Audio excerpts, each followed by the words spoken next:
Alors la situation de la marque et du marché au début de l'année 2017, c'est en fait une situation de stagnation.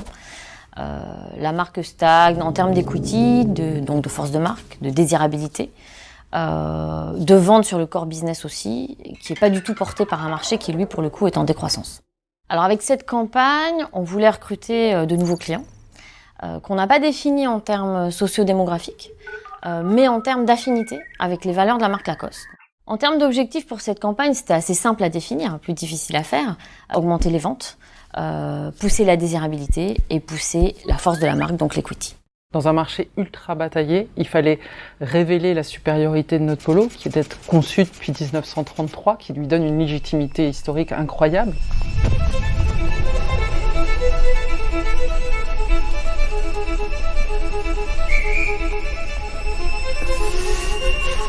Comment cibler des meaningful achievers, des gens qui veulent mettre plus de sens dans leur réussite et qui veulent être entrepreneurs de leur vie? On est parti d'un insight très simple, c'est que dans la vie, on rencontre tous des projets, des gens qui sont autant d'opportunités dans votre train-train, dans votre routine, et puis vous choisissez ou pas d'y aller.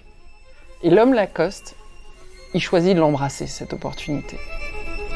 En fait, il rencontre une femme, il tombe amoureux au premier regard, il continue sa route et puis finalement, il va décider d'attraper le train en marche, il va rattraper le temps, il va traverser l'histoire et il va aller la chercher jusque dans le futur. Donc nous, on a fait un lancement au moment de Roland-Garros, là où tout le monde lance au moment des fashion shows. Il ne vous a pas échappé que Lacoste avait signé la même année Novak Djokovic et donc il fallait lui donner un rôle dans cette campagne. Il est le nouveau crocodile. Il est le nouvel ambassadeur de la marque. Et c'est pour ça qu'on a commencé par un film reveal où on voit le geste qui est le geste emblématique de René Lacoste. Et donc on a fait un lancement qui ressemble à René Lacoste. C'est un lancement événementiel. Il y avait des teasers, 5 secondes, pendant toute la journée et à 20h.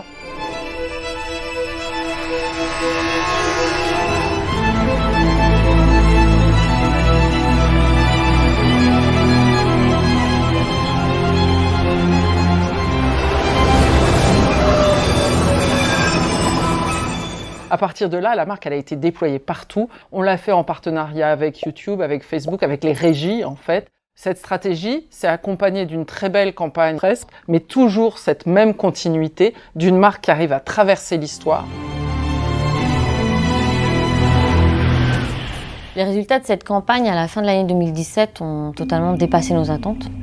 La marque connaît une croissance des ventes de 14%, presque 15%. L'equity de la marque est devenue première au niveau français, sur un marché donc très très bataillé. Et puis on est allé recruter des jeunes, les fameux 18-24 que chacun essaye d'aller recruter. Et la désirabilité de la marque sur cette cible a progressé de presque 100 points. Donc des résultats qui ont totalement surpassé nos attentes.